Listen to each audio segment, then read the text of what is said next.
Tuan-tuan sekalian, apa pelajaran perpaduan umat yang boleh kita dapat menerusi solat berjemaah di masjid? Apa fadilatnya? Pertama, kalau tuan-tuan tengok, Allah Ta'ala suruh juga kita datang masjid. Pertama, kita belajar hidup cara bermasyarakat. Pertama, kalau kita tengok orang masuk masjid, nombor satu dia mesti buka kasut. Tak ada tuan-tuan yang masuk masjid pakai kasut, tak ada. Apa erti di situ? Kita semua sama di sisi Allah. Tak ada yang lebih, tak ada yang kurang. Jangan mentang-mentang saya ni bangsawan, saya nak pakai kasut, tak boleh. Dalam masjid semua sama. Semua sama. Dalam masyarakat kita sekarang, masalahnya adalah ada orang dia mula merasa dia lebih daripada orang lain. Dan dia menganggap dia lebih penting dari orang lain dan menganggap dia lebih suci daripada orang lain. Sampai satu peringkat ada orang merasakan bahawa hanya dia saja yang boleh dan layak masuk syurga, orang lain tak boleh. Jangan. Allah larang kita ada perangai begitu. Fala tuzakku anfusakum huwa a'lamu bimanittaqa. Jangan kamu anggap diri kamu paling suci, murni, tulus, kudus, mulus, transparent. Sebab yang paling kenal orang bertakwa aku, kata Allah. Surah An-Najmi ayat 32. Kita dilarang memecah belahkan masyarakat dalam hal agama. Lalu kita bangga dengan kelompok kita, kita hina kelompok orang lain. Kita mazhab Syafi'i, kita kutuk mazhab Maliki. Kita tarikat sekian, kita kutuk tarikat sekian. Oh, itu tak dibenarkan. Minal ladzina farraqu dinahum wa kanu syi'a kullu hizbin bima ladaihim farihun. Iaitu orang yang pecahkan agama ini kepada beberapa golongan. Dan tiap-tiap golongan pula bangga dengan apa yang ada pada mereka. Surah Ar-Rum ayat 30. Jangan sampai kita merasa kita paling benar, paling lurus, paling baik, paling terbaik, sehingga menganggap siapa saja selain daripada golongan kita adalah sesat, kafir, musyrik, masuk neraka. Jangan. Ada satu hadis Nabi pernah menyatakan kebimbangan yang kata Huzaifah, inna akhwafa ma akhafu alaikum rajulun qara'al Quran hatta idza ru'yat bahjatuhu alaihi. Aku paling risau, kata Nabi, apabila ada di kalangan umatku dia dah bagus membaca Quran, menghafal Al-Quran, mengaji Quran, faham terhadap Al-Quran, bagus dia belajar Quran. Jadi adiklah belajar Quran, hafal macam-macam. Wa kana rid'an lil Islam. Kemudian sampailah satu peringkat dia pun jadi seorang pembela Islam, pejuang Islam. Tiba-tiba insalakha minhu wa nabathahu wara'a dhahri. Tiba-tiba dia meletakkan Quran di belakang punggung dia. Sahabat heran, macam mana pula dia dah hafal Quran, amal Quran, baca Quran, taranum Quran, tiba-tiba tahu Quran belakang punggung. Wa sa'a ala jarihi bisayf wa ramahu bisyirki.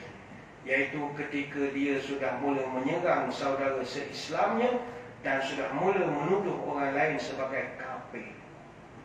Qultu ya Nabi Allah, ayyahuma awwala bisyirk, al-marmi aw ar-rami? Qala barrami. Ya Rasulullah, sahabat bertanya, antara yang menuduh dengan kena tuduh, siapa yang sebenarnya jatuh kafir? Kata Nabi, yang menuduh tuduh. Di hadis riwayat 4 ulama hadis, bermula dengan Imam Bukhari. Dia Muslim 8-17. Jadi banyak lagi kita nak terangkan, tapi saya kira kita beri laluan dulu kepada azan Isya. Jadi tuan-tuan semua jangan ke mana-mana, kita akan kembali lagi selepas itu. Kembali kita menyambung dalam ceramah pada malam ini yang dibawakan kepada kita oleh Masjid An-Nur, Kampung Kancung Tengah, Banting, Selangor, membincangkan tajuk solat berjemaah penyatu ummah. Apa pelajaran yang kita boleh dapat dari sembahyang berjemaah untuk satukan kembali umat kita? Pertama, kita perhatikan orang datang masjid, masuk masjid semua buka kasut. Artinya tak ada orang yang lebih, tak ada orang yang kurang. Maknanya tuan-tuan nak masuk masjid, tolong tinggalkan pakaian parti di luar. Apa saja partainya, tinggalkan di luar. Masuk masjid, kita semua sama. Ada orang bawa kasut mahal, takut hilang. Tak apalah. Bawa saja, tapi nanti bawa plastik. Macam kita di Mekah. Kalau plastik tak ada, gantung saja kat leher. Betul masa semangat. Semua pakai kasut mahal pergi masjid. Lain kali tinggal lah di dalam kereta, kaki ayam ni turun. Takut cukup saja. Kami pun pernah tuan-tuan jemaah habis main Zohor. Dia minta security nak tengok CCTV. Ingatkan cermin kereta kena pecah. Biasa gitulah ada vandalisma masjid ni. Ingatkan motor hilang. Dia kata slipper hilang. Kami ialah slipper ni tuan-tuan. Kalau pergi report boleh, bawah RM130 boleh pun tak buat report. Jadinya raih jugalah. Lepas tu saya nak tengok ke CCTV. Pergilah tengok rupa CCTV. Slipper dia kena curi dengan satu budak ni sagam agak. Dia masuk kat masjid, letak kat tangga. Slipper dia rupanya jenis mahal. Jenis, saya nak nyebut tak kerti, Hermes. Hermes tu minta cuti lah. Ada. Hampir kurang gitulah saya nak nyebut. Hermes ni mau cuti lain. Dia hampir kurang itulah cara nak menyebutnya. Rupanya sebelah 1,000 lebih. Pakai slipper mahal. Bilang, habislah, tak boleh buat tu. Mana beritahu kepada dia, tak apalah tuan, yang kali datang masjid, kalau yang mahal rasa hilang ni, 2 pilihan. Sepanjang kereta, turun kaki ayam, basuh kaki di masjid. Atau bawa dia masuk ke masjid, letak dekat kaunter guard tu tepi. Tak apa, guard tu memang kena bertugas. Maknanya, yang penting semua kena buka kasut lah. Tak kira kan mahal ke murah. Kalau kasut mahal pun taruh di luar, setakat slipper batal, jangan mengada nak masuk. Artinya, kita masuk masjid ni, semua buka kasut. Semua buka. Ada orang dia nak perjuangkan hak dia. Ini slipper saya beli mahal. Tuan-tuan, dalam masjid tidak ada hak kebebasan asasi. Masuk masjid, undang-undang Allah. Undang-undang Tuhan. Maka kalau di luar masjid, jangan kita nak perjuangkan hak kebebasan masing-masing. Ini kebebasan hak saya untuk bercakap. Ini kebebasan. Tak, Tuhan dah ajar, hidup ni nak tegak hak, mesti ada had. Setiap hak ada had. Cuba kita tengok dalam masjid. Kenapa orang kalau ada wuduk, macam tuan-tuan sekarang ada air semayang, tiba-tiba keluar angin, batal atau tidak wuduknya? Batal. Sahabat pernah tanya, kenapa batal ya Rasul? Sebab Nabi sebut innamal wudu' mimma yakhruju wa laysa mimma yadkhul. Wuduk itu batal berdasarkan apa yang keluar, dia tak kira apa yang masuk. Hadis Baihaqi. Mana kalau keluar angin tu keluar, mana dia masuk, keluar. Jadi batal. Sahabat tanya, apa sebab batal? Bukannya kenyang pun benda keluar, bukan benda masuk. Kalau masuk, mana sahabat batal. Dan yang keluar pun angin saja, bukannya ada dalam bentuk pejal. Bukan ada kekotoran maksudnya. Nabi nak ajarkan adalah bukan soal ente keluar angin, semayang tak batal atau batal, atau batal wuduk atau tidak. Nak jaga keharmonian. Itu mustahak. Tuan-tuan bayang kalaulah hukum buang angin tidak batal wuduk, apa jadi pada masjid? Meriah. Semua datang pakai mask 3 lapis. Sebab untuk orang boleh buang angin, tak ada batas. Saya tak dapat bayangkan. Kena pula kita datang kami atau Isnin hari Tok Imam tu puasa sunat. Dia buka maghrib, dia rukuk. Hukum kalaunya buang angin tak batal. Imam start dulu. Dia rukuk, boom, satu dah. Orang soft tamu tengah rokok, Tok Imam. Marvelous. Apa jadi pada soft kedua? Dia gelak lah macam tuan-tuan gelak. Padan muka.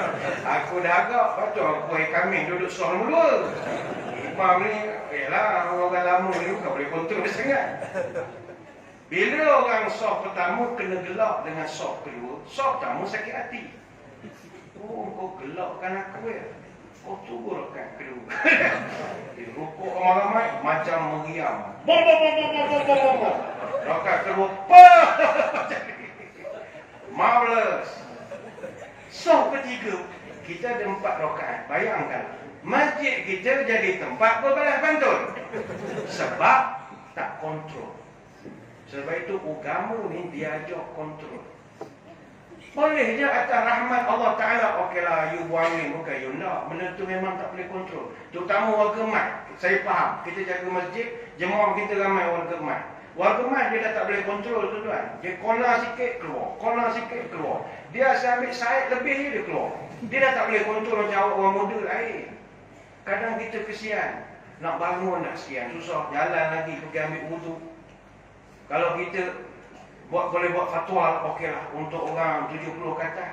Boleh buang angin tanpa kebenaran. Dan dibenarkan untuk semayang. Boleh. Tapi itu hukum. Sebab kalau dibenarkan semua, masjid orang. Timbul soalan. Tuan-tuan kalau tengah semayang, rokok, bom, keluar angin. Macam mana nak keluar pada soft? Caranya adalah mengangkat tangan. Dan orang lain pun tahulah kalau dia angkat tangan tu bukan tanya soalan, tengah semayang. Jadi tuan-tuan pun bagilah ruang sikit. Dia nak keluar. Caranya angkat tangan, pegang hidung. Macam jaga traffic light kan. Kalau dalam masjid ada orang buat macam tu, kita tak ada orang mengaji. Ada orang pergi mengaji. Kalau orang tak mengaji, dah diberi je lah macam negara kau. Begitu. Nak semayang, dah tak ada air semayang. Nah itu caranya lah. Ni lain tahun nak cerita tuan-tuan, makan pun susah cerita hari ni. Yang penting, masuk masjid, ikut undang-undang Allah. Selipar pun tak boleh bawa, walaupun tu hak kita. Artinya dalam bernegara, janganlah nak tegak-tegak hak kebebasan untuk ni. Setiap hak ada had dia. Ada had, batas dia. Itu yang pertama, pelajaran solat berjemaah di masjid mendidik kita supaya ikut dapat.